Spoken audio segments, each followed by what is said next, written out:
Assalamualaikum warahmatullahi wabarakatuh. Alhamdulillahirrahmanirrahim. Assalatu wassalamu ala asrafil anbiya wa mursalin wa ala alihi wa sahbihi ajma'in. Yang terhormat Bapak Dr. Haristanu selaku dosen pengampu Sistem Informasi Akuntansi kelas A2. Selanjutnya yang terhormat kepada kakak-kakak, abang-abang, dan teman-teman yang sangat kami hormati. Nah baik, sebelumnya perkenalkan dulu kami dari kelompok 9 yang beranggotakan saya Dendi Rahmadana Saputra. Selanjutnya rekan saya Hijratul Ihsan dan Reza Rahma Andika.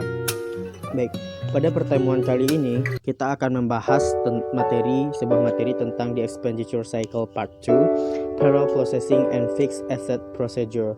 Nah baik, kita langsung melihat apa sih materi pembelajaran kita pada pertemuan kali ini.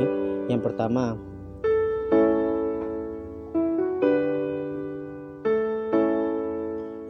kita akan membahas tentang konseptual sistem penggajian, gambaran aktivitas gaji dan kontrol penggajian. Yang kedua, physical payroll system, sistem gaji manual. Yang ketiga, computer based payroll system, sistem penggajian otomatis menggunakan proses batch sistem penggajian re-engineering.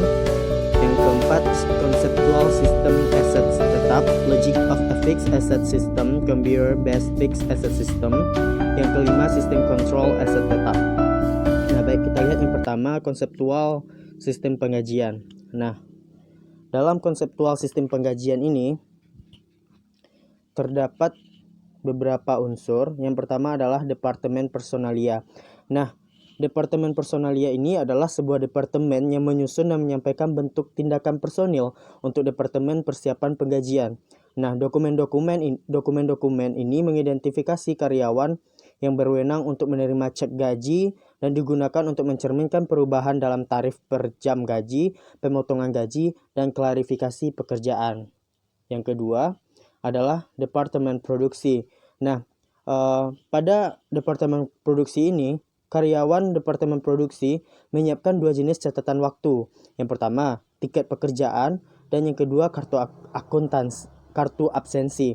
Nah, akuntansi biaya menggunakan dokumen jam kerja aktual untuk mengalokasikan biaya tenaga kerja langsung untuk akun barang dalam proses atau yang lebih kita kenal dengan work in process.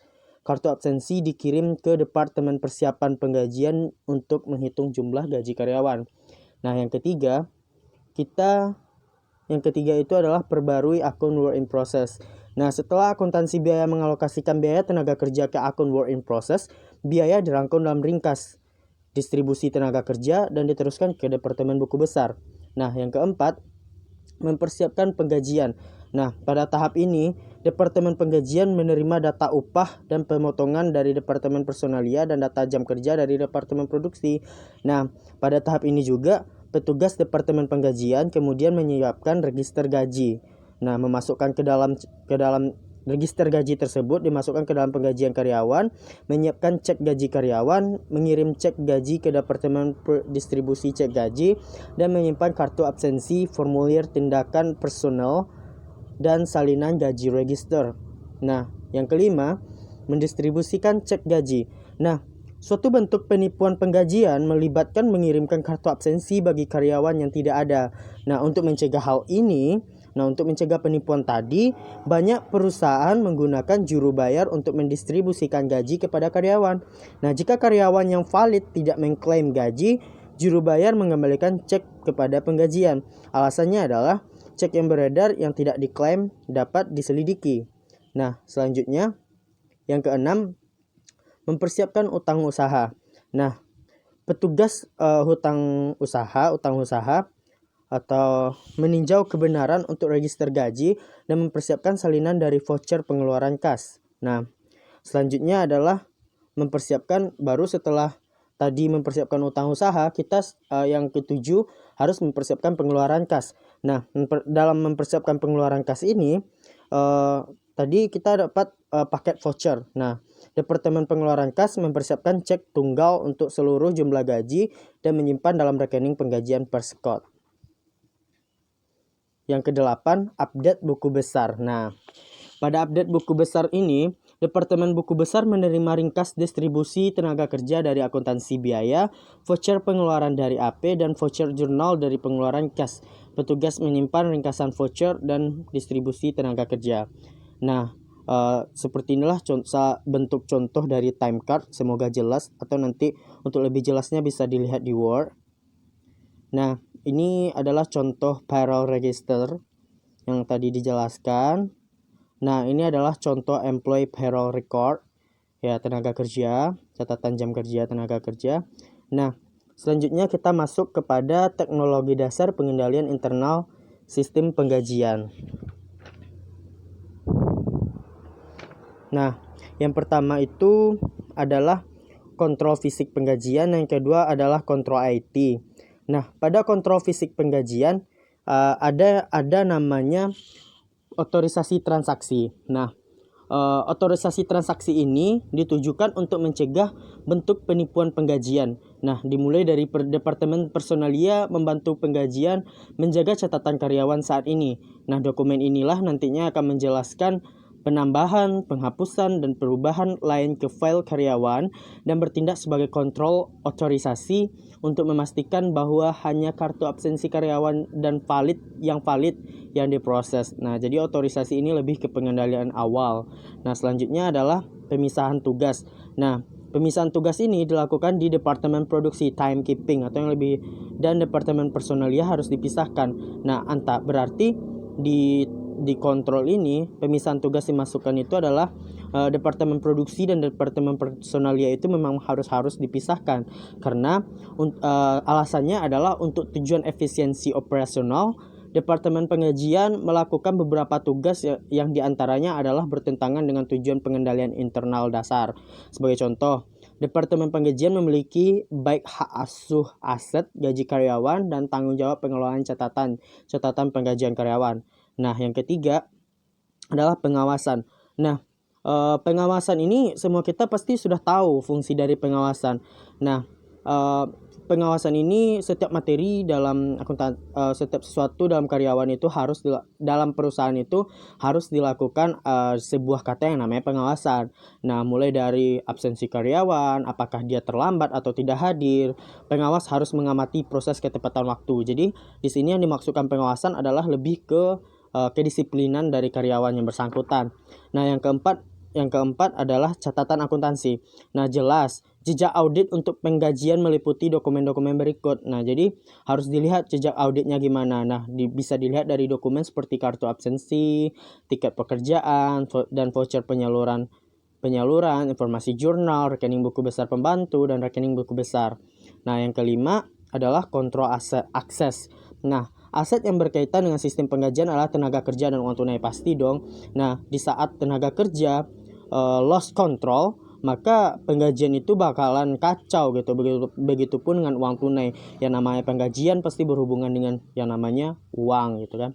Nah, keduanya dapat disalahgunakan melalui akses yang tidak benar ke catatan akuntansi. Nah, seorang individu yang tidak jujur dapat menyalahartikan jumlah jam kerja pada kartu absensi dan dengan demikian menggelapkan uang tunai. Nah, yang keenam adalah verifikasi independen. Nah, verifikasi independen ini salah satu contohnya adalah kontrol verifikasi independen dalam sistem register gaji. Contohnya seperti verifikasi waktu, verifikasi juru bayar, verifikasi utang usaha, dan verifikasi general ledger. Nah, yang kedua, yang kita masuk kepada penggajian fisik. Nah, seperti apa sih penggajian fisik? Yang pertama, kita lihat terlebih dahulu teknologi dasar sistem penggajian atau kita lebih dikenal dengan manual payroll system. Nah, yang pertama, otorisasi penggajian dan jumlah jam kerja memasuki Departemen Penggajian dari dua sumber, personalia dan produksi seperti yang dikatakan sebelumnya. Nah, yang kedua, Departemen Penggajian rekonsiliasi informasi ini menghitung gaji dan mengirimkan gaji ke juru bayar untuk didistribusikan kepada karyawan. Nah, yang ketiga, akuntansi biaya menerima informasi mengenai waktu yang dihabiskan pada setiap pekerjaan dari produksi. Ini digunakan untuk posting ke rekening buku besar pembantu work in process. Nah, yang keempat, AP menerima ringkasan informasi penggajian dari Departemen Penggajian dan kewenangan Departemen pengeluaran kas untuk deposit cek tunggal, jumlah total gaji, rekening impress bank di mana gaji ditarik ya. Nah, yang kelima, Departemen Buku Besar merekonsiliasi ringkasan informasi dari akuntansi biaya dan AP. Akun buku besar diperbarui untuk mencerminkan transaksi ini. Nah, kita lihat ini adalah contoh itunya. Kita bisa lihat di sini. Nah, oke, kita balik lagi.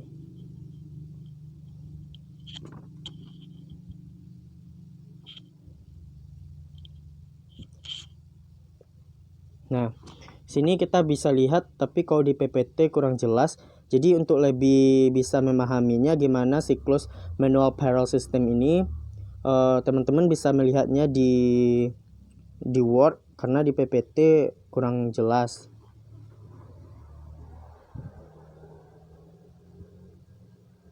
Nah, selanjutnya kita akan lihat kontrol penggajian melalui IT ya, Computer Based Payroll System. Nah, jadi di sini kita akan melihat berarti ada dua. Yang pertama adalah sistem penggajian teknologi canggih atau re-engineering payroll system. Nah, dalam re-engineering payroll system ini, kembali dulu.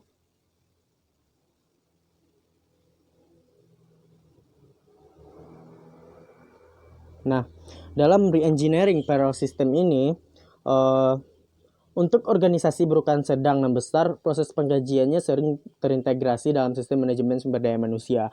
Jelas, dalam re-engineering payroll system, SDM itu sangat diperlukan. Yang pertama, kita kaji dari sumber daya manusia terlebih dahulu. Nah, pegawai sumber daya manusia memasukkan data ke file. Nah, ini tugas pegawai SDM. Nanti pegawai SDM ini akan memasukkan data ke file catatan karyawan secara real time dan dari terminal. Ini termasuk penambahan, penghapusan, perubahan tangguhan kerja, perubahan pemotongan, dan perubahan status pekerjaan. Nah, yang kedua, akuntansi biaya. Nah, Departemen Akuntansi Biaya tugasnya di sini adalah memasukkan data biaya pekerjaan secara real time untuk membuat file penggunaan tenaga kerja. Nah, yang ketiga, karyawan penjaga waktu, pengumpulan dan mempertahankan akurasi waktu dan kehadiran data dalam lingkungan yang dinamis. Nah, ini merupakan tantangan yang ditujukan melalui perangkat keras dan perangkat lunak teknologi canggih. Nah, ini dari karyawan penjaga waktu. Nah, yang keempat adalah pengolahan data. Nah, jelas pada re-engineering payroll system ini sangat diperlukan pengolahan data. Contohnya pada akhir periode kerja, tugas-tugas berikut harus dilakukan dalam proses batch. Nah, jadi proses batch sangat dibutuhkan di sini. Nah, jadi yang pertama distribusi biaya tenaga kerja, yang kedua buat file ringkasan distribusi tenaga kerja secara online, yang ketiga menghitung penggajian dan register gaji secara online, dan yang keempat memperbarui file catatan karyawan, yang kelima menyiapkan cek gaji, yang keenam mentransfer dana ke rekening penggajian impress dan transfer dicatat dalam daftar cek, dan yang tujuh memasukkan voucher jurnal digital ke dalam file voucher journal. Nah, kita lihat yang kedua adalah automating the payroll system using using batch processing. Nah, kita lihat selanjutnya.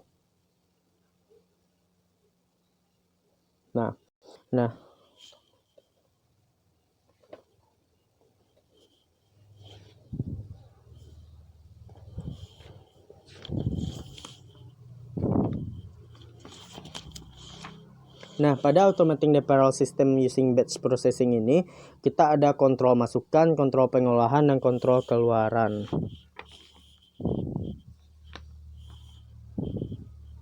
Nah, pada kontrol masukan sendiri, kontrol input ini tujuannya adalah untuk mengurangi risiko kesalahan data entry dan penipuan penggajian. Nah, di sini sangat diperlukan dan sangat urgent sekali. Nah, penggunaan scanner biometrik, kartu gesek, dan PIN mengurangi risiko penipuan penggajian. Jadi, salah satu solusi yang ditawarkan itu adalah scanner biometrik, kartu gesek, dan PIN.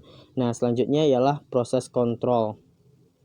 kontrol pengolahan atau yang disebut juga dengan kontrol pengolahan, atau kayak yang pertama itu adalah salah satu contohnya adalah keamanan multi level. Nah, pada keamanan multi level ini sistem aset tetap menggunakan schedule penyusutan untuk mencatat akhir periode transaksi penyusutan secara otomatis. Nah, yang ketiga, prosedur pelepasan atau kita kenal juga dengan kontrol pengeluaran. Nah, kontrol pengeluaran ini di sini disebutkan bahwa laporan pelepasan resmi mengotorisasi Departemen Aset tetap untuk menghapus dari buku besar dan aset yang dilepas oleh Departemen Pengguna. Nah, selanjutnya kita lihat slide selanjutnya. Nah, ini adalah contoh batch payroll system. Nah, bisa dilihat dari sini data processingnya. Dan di sini ada 3. Yang pertama production, yang kedua data processing, dan yang ketiga cash disbursement. Nah, mungkin teman-teman bisa lihat di Word untuk lebih jelasnya. Nah, kita lanjut.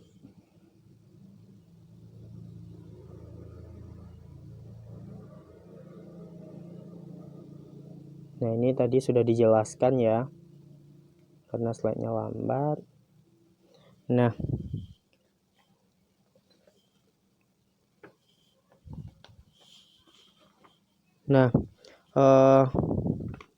di sini ada sistem aset tetap konseptual. Nah, seperti teman-teman ketahui adalah seperti yang sama-sama kita ketahui bahwasannya aset tetap adalah harta benda, plan, dan peralatan yang digunakan dalam proses bisnis ya, dalam operasi bisnis. Nah, ini adalah item yang relatif permanen yang sering secara kolektif merupakan investasi keuangan terbesar oleh organisasi.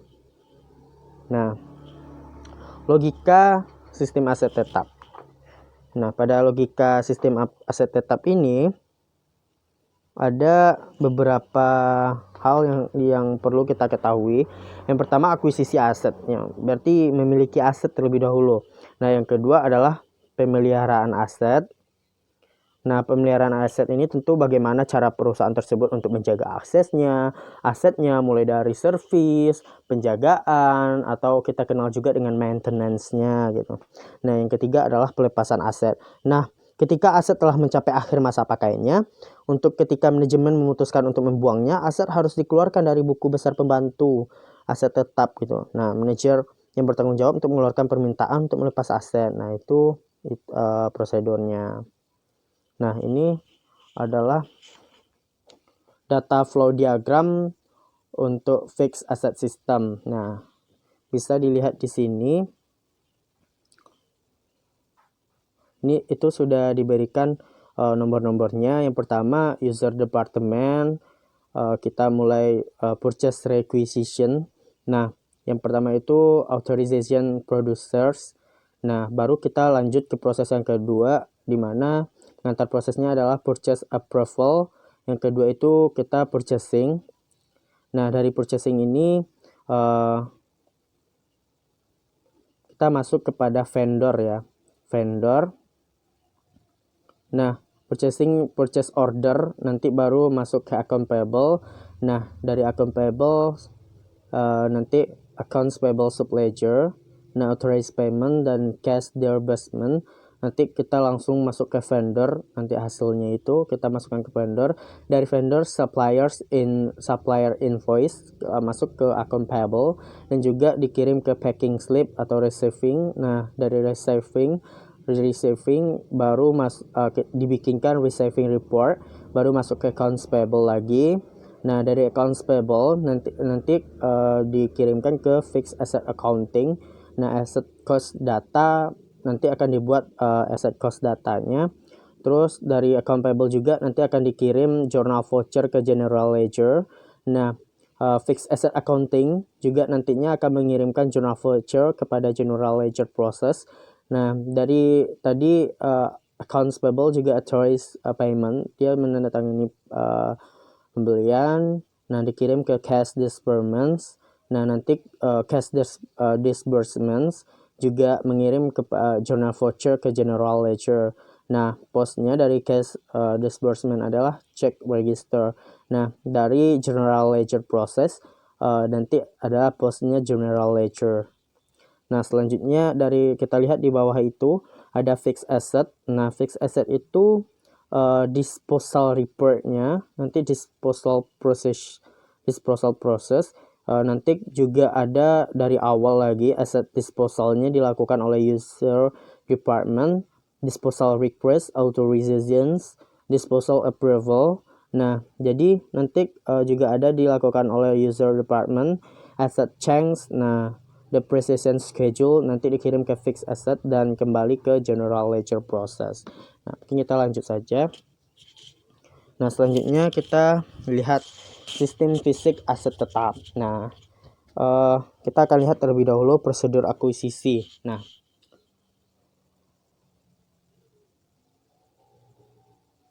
Nah, pada prosedur akuisisi ini, proses ini dimulai ketika petugas akuntansi aset tetap menerima laporan penerimaan. Nah, seperti yang sudah saya jelaskan tadi melalui data flow diagramnya, mungkin teman-teman bisa memahaminya dan lihat di Word saja. Dan pemeliharaan aset, kita lihat pemeliharaan aset melalui teknik ini, personil SDM, hutang usaha, pengeluaran kas, akuntansi biaya, dan buku besar terbatas dalam akses. Nah, kita lihat prosedur pelepasan. Sebentar. Nah, ini pelepasan aset itu ketika aset telah mencapai akhir masanya gitu. Ketika aset itu telah mencapai umur ekonomis, maka nanti manajemen memutuskan untuk membuangnya. Nah, sebelum itu aset harus dikeluarkan dari buku besar pembantu aset tetap. Nah, ini batch dari Computer Based Fixed Asset System. Nah, jadi dilihat ini, nanti kalau apa silahkan bertanya saja. Nah, yang selanjutnya adalah sistem pengendalian aktiva tetap. Nah, kita masuk kepada sistem pengendalian aktiva tetap. Nah, pada sistem pengendalian aktiva tetap ini kita ada beberapa kontrol. Yang pertama adalah kontrol otorisasi. Nah, kontrol otorisasi tadi sudah saya jelaskan juga mengenai kontrol otorisasi.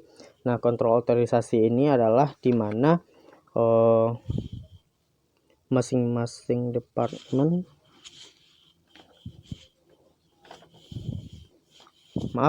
maksud saya adalah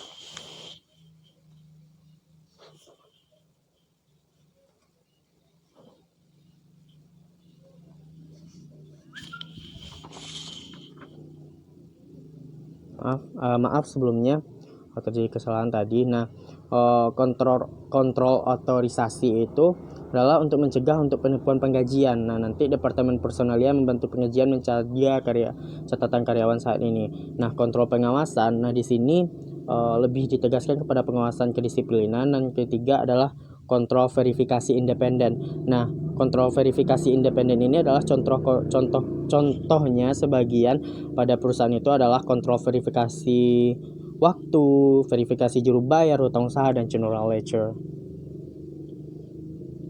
Nah, mungkin itu dulu dari kelompok kami. Kalau ada yang kurang dipahami, mungkin nanti bisa ditanyakan langsung di sesi diskusi kita. Nah, tadi mungkin kalau ada salah dari saya yang menyampaikan atau tidak lengkap, mungkin silakan kepada teman-teman semua untuk bertanya mana yang tidak mengerti kepada kelompok kami di saat diskusi nanti. Nah, kami tunggu pertanyaan-pertanyaan yang luar biasanya dan masukan-masukan yang luar biasanya untuk kemajuan tugas ini untuk kedepannya. Sebelumnya terima kasih atas segala perhatiannya yang telah menonton video ini. Terima kasih banyak yang telah mengorbankan datanya untuk menonton video ini. Terima kasih banyak. Saya ucapkan sangat terima kasih, dan terima kasih juga kepada Bapak yang telah memberikan arahannya untuk tugas yang kreatif ini. Nah, Akhir kata, kami kelompok 9, saya Deni Ramadana Saputra mewakili rekan saya Hijrahul Ihsan dan Reza Rahma Andika. Kami mohon maaf atas segala kekurangan yang telah terjadi dan kami mohon support untuk video ini. Nah, akhir kata, wabillahi taufiq wal hidayah. Assalamualaikum warahmatullahi wabarakatuh.